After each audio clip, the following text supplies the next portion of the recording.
গীতা? তোমার নাম অঙ্কিতা? হ্যাঁ আমার নাম অঙ্কিতা। না না না না, তোমার নাম অঙ্কিতা না, তোমার নাম হইলো কলিজা টুকরা আর হাড্ডের টুকরা। আমার আবু বাবু শোনা জানো, জানেমান ডার্লিং বউ। ওলে আমার গুলুমুলু পুচু জানু শার্টের বোতামটা লাগায় ঘর থেকে বাইরেও বুক দেখায় যাইবা না, পরে মাইবেন ব্রাশ সরি ক্রাশ খেলাইবো, তারপর তোমারে পটে তোমারে খাইলাইবো, তোমারে খাইলে আমি কি খামু? মুলা খামু আমি।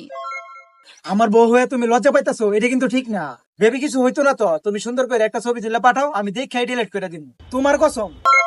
বেবি তুমি মদ খাও না কেলিগা? তোমার ভালোবাসা নেশা থাকলে অন্য কিসের নেশা করতাম। ওলে আমার গুলুমুলু পুচু আমার ভাড়া কবে দিবা? কি এর ভাড়া দিতা? এতদিন আমার মনে আছো যে। ওলে আমার গুলুমুলু পুচু বেবি তুমি ভাত খাইছো না কে? কারণ তুমি কইছই না ভাত খাইতাম, না কইলে কেমনে খামো? যাও ভাত খাইতে যাও। ওলে আমার গুলুমুলু পুচু জানো তোমার আব্বু কি ফেয়ার লাভলির ব্যবসা করতো? না। না হইলে তোমার মতো এত সুন্দর মায়ের জন্ম দিছে কেমনে? ওলে আমার গুলুমুলু পুচু বেবি পৃথিবীর ওজন কত? 50 কেজি। কেমনে? কারণ তুমি আমার পৃথিবী। ওলে আমার গুলুমুলু পুচু পাবজি না আমি তুমি সিগারেট না